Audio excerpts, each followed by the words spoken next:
Welcome back everyone, my name's Caleb, I'm the Furniture Cowboy. My wife and I have gone full-time furniture flipping here in Austin, Texas, turning random pieces we find into something truly spectacular. In today's video, we're going to be going over one of our favorite flips to date, so without further ado, let's get right into it. The first thing we're going to do is prep the body of the piece. We're going to start off by removing all those drawers and vacuuming out the inside of the piece as well as the bottom.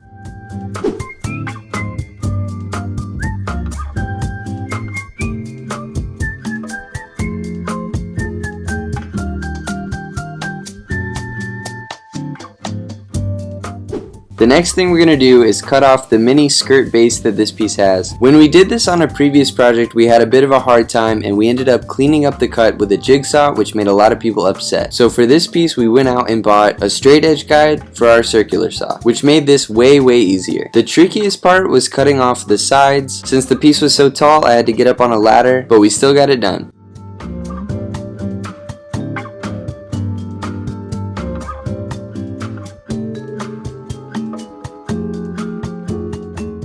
Once that base was cut off, I had to remove that mini leg at the very center of the piece.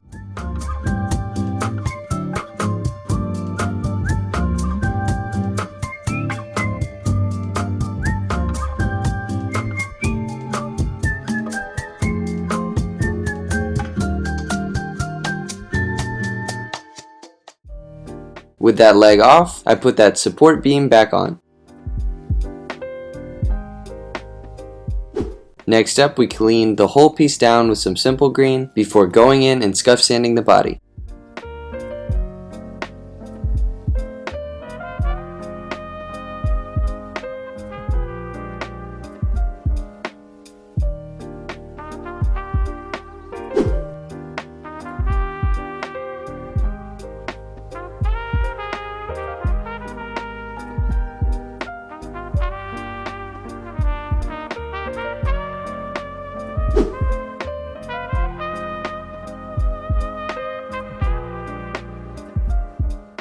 After wiping everything off with a microfiber cloth, we did a nice solid coat of primer.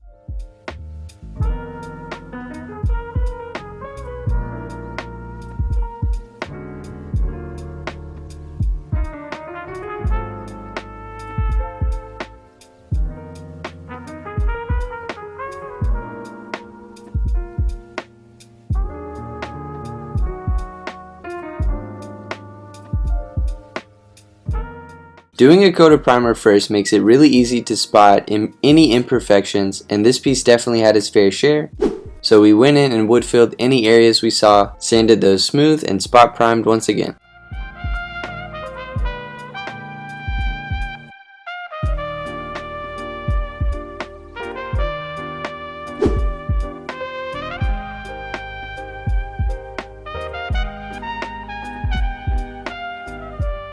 The next step is to prep the drawers. We start off by vacuuming and wiping down everything before applying an even coat of QCS on the outside portion of each drawer.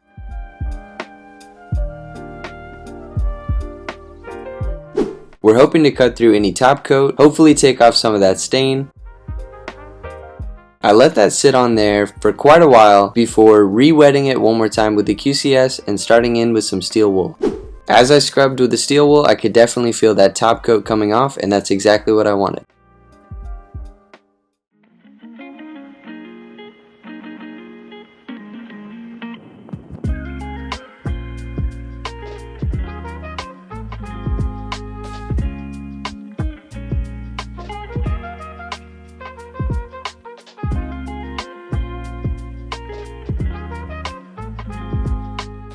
Even with everything stripped away, it wasn't quite as light as I wanted, so I went in with the orbital sander to get a little bit of a lighter tone.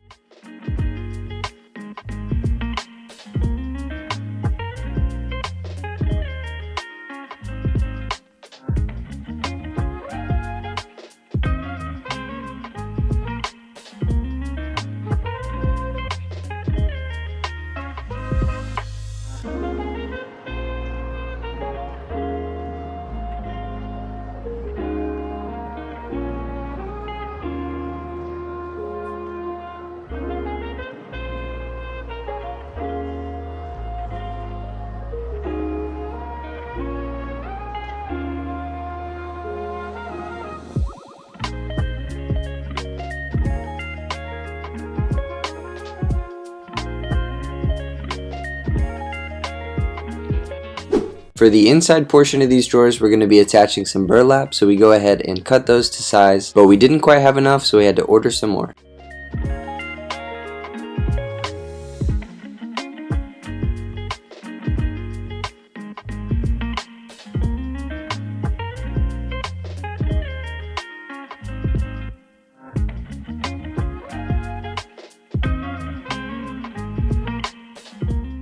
Part 3, we're going to paint the body. For this piece, we're going in with our favorite black. I can't stress this enough. Noir by Good Bones is just absolutely chef's kiss. Definitely our favorite black. I went ahead and gave this piece a nice solid coat, but unfortunately it's been about 102 degrees just about every day this week here in Austin. And on this specific day, I painted it and then it went up about 20 degrees from when I painted it, which caused the paint to crack on the surface just a bit. Aside from that, there were also some places where the wood grain was showing through on the top of the piece. We decided to tackle this problem by mixing some wood filler with quite a bit of water and generously applying that all over the top and parts of the sides of the piece.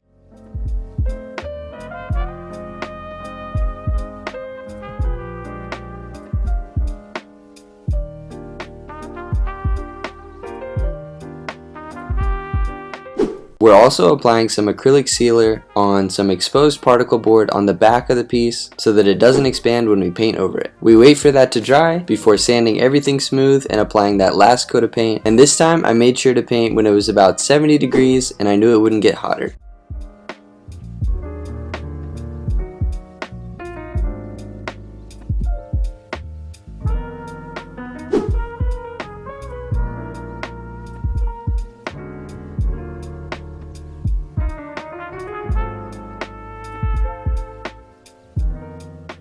Part 4, time to do the burlap. On a previous project we worked on, applying Mod Podge to the burlap ahead of time made it much easier to work with, so that's basically what we're doing here. We rolled it onto each piece and set it out to dry.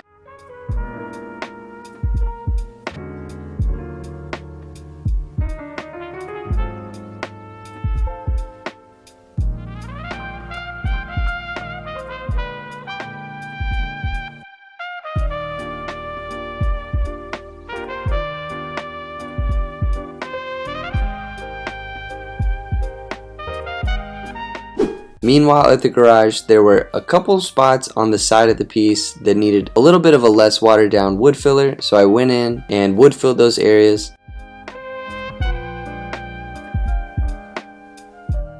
Once it was dry, I sanded those smooth and painted one last time.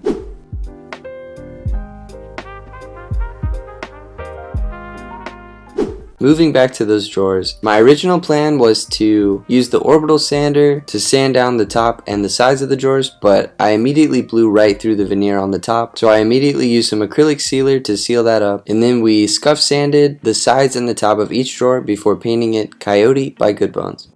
This color was a really close match to the front of each drawer, and I'm really happy with how it turned out.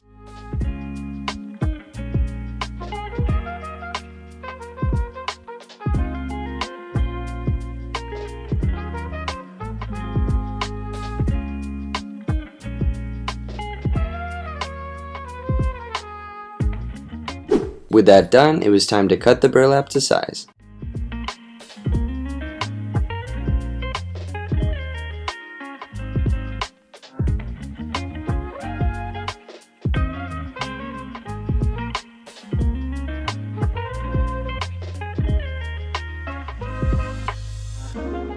Next, we're going to quickly sand off any paint that got on the front of the drawers before taping the outside of each of those inner squares so we can apply our burlap.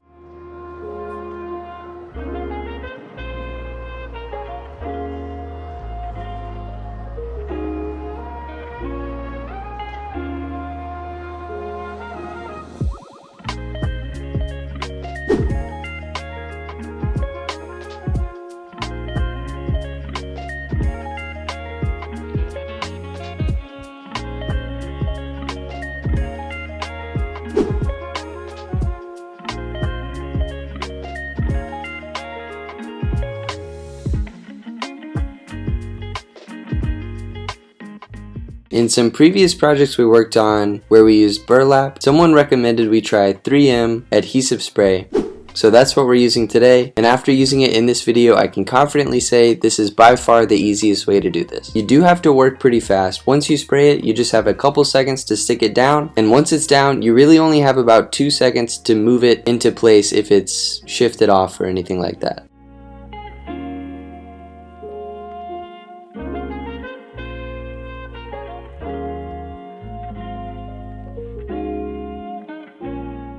We got all those pieces attached, removed all that tape, and spot sanded a few areas we missed.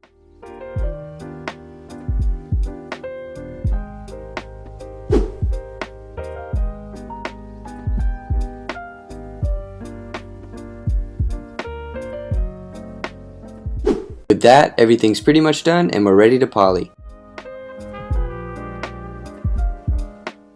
As usual, I'm applying 2 generous coats on the body as well as 2 coats on each drawer.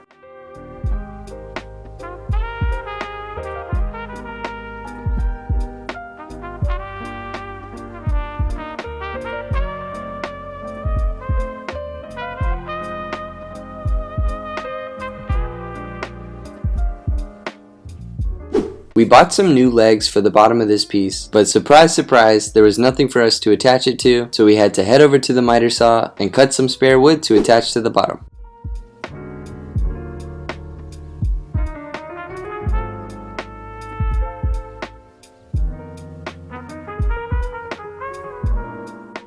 With there now being a structure to attach those legs, we're able to line them up and quickly screw them all in, but as quickly as we screwed those legs in, we took them right off because the more we looked at this piece, we just weren't a fan of how low it was and how small the legs looked in comparison to the rest of the piece, so we decided to build our own custom mid-century base. Prior to this, the only bases we've ever made is the DIY wife style base, but for this piece we wanted to try something new and dial up the mid-century look by creating some angled legs, and we definitely could not have done this without our new miter saw and bandsaw.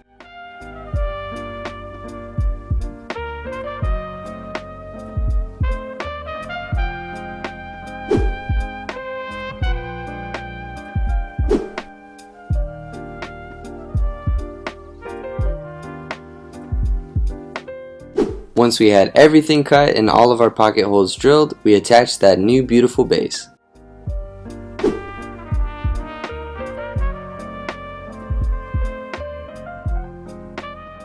We also decided to screw in an additional leg to the back centerpiece of the dresser just for some added support. With that, we applied some feed-in wax to the base and got everything moved over to our staging garage. And just to remind you guys, this is what the piece looked like before, and this is what the piece looks like now.